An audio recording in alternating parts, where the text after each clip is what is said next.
अध्यक्ष जी जन सेना पार्टी तथा सीपीएम सीपीआई आदि के बने इस गठबंधन की चुनावी संयुक्त रैली में जनसभा में इकट्ठा हुए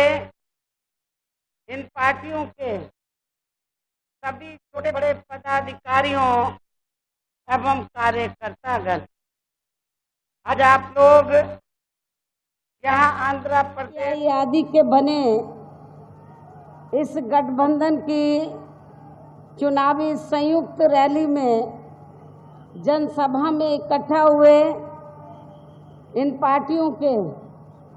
सभी छोटे बड़े पदाधिकारियों एवं कार्यकर्तागण, आज आप लोग यहाँ आंध्र प्रदेश स्टेट में लोकसभा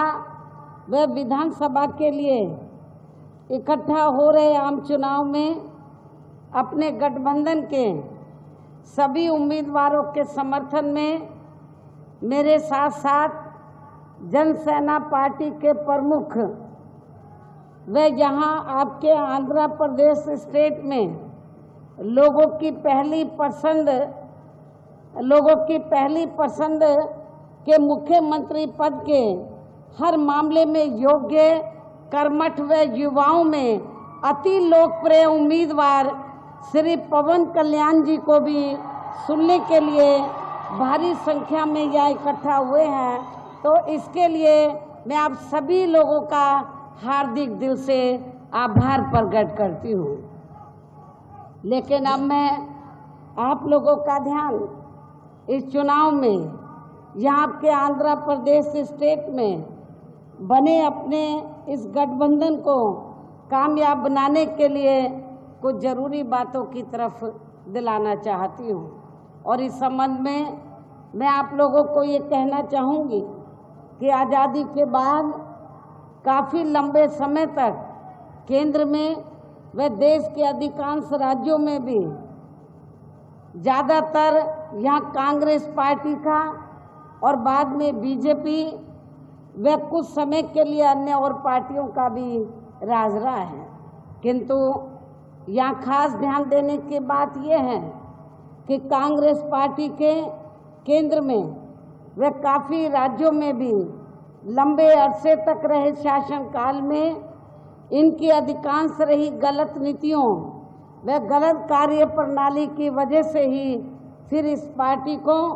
केंद्र व अधिकतर राज्यों में भी सत्ता से बाहर होना पड़ा है। और अब यहाँ विधानसभा के लिए हो रहे आम चुनाव में इन्हीं सभी कारणों की वजह से शायद यहाँ की जो सत्ताधारी पार्टी है उसको भी इस बार जरूर सत्ता से बाहर होना पड़ सकता है। इसके साथ साथ अब देश में लोकसभा के लिए हो रहे आम चुनाव में बीजेपी भी केंद्र में अपनी सरकार की रही, खासकर आरएसएसवादी, पूंजीवादी, संकीर्ण, सांप्रदायिक, द्वेषपूर्ण व जातिवादी गलत नीतियों व गलत कार्य प्रणाली की वजह से इस बार सत्ता से जरूर बाहर चली जाएगी। और इस बार चुनाव में इनकी यानी कि बीजेपी के लोगों की कोई भी नाटकबाजी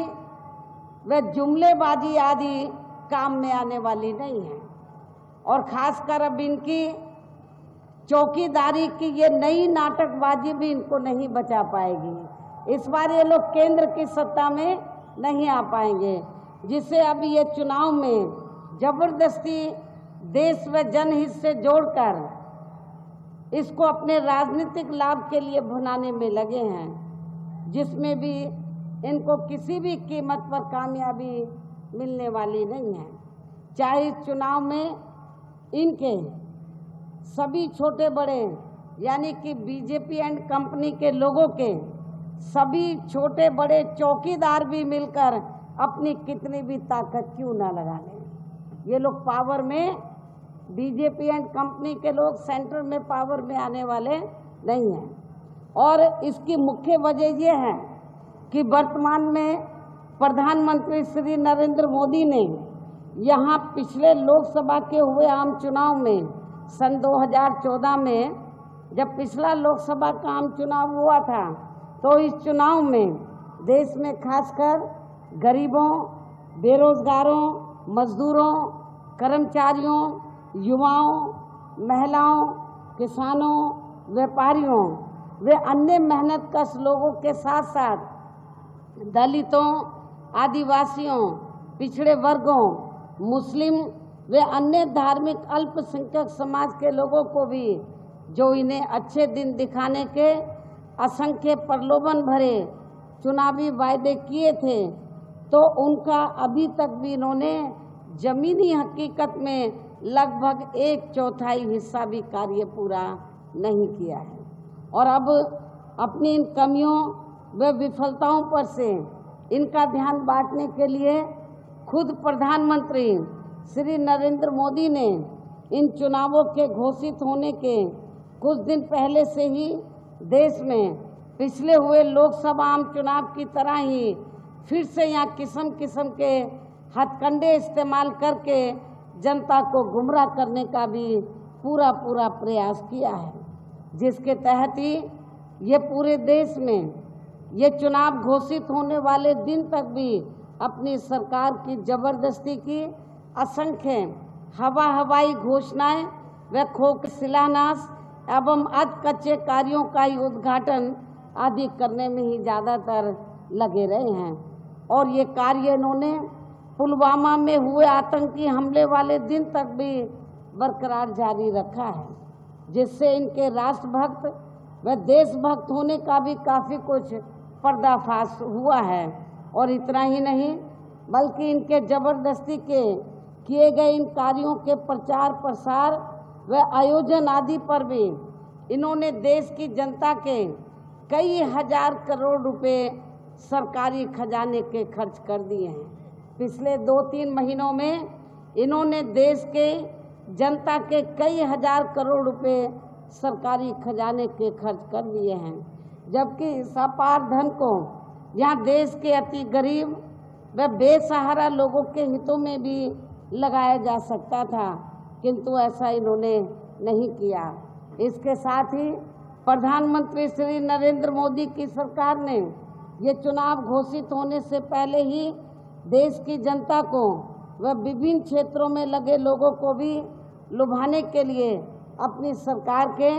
आखिरी व अंतरिम बजट में जो इन्हें सौगातें दी हैं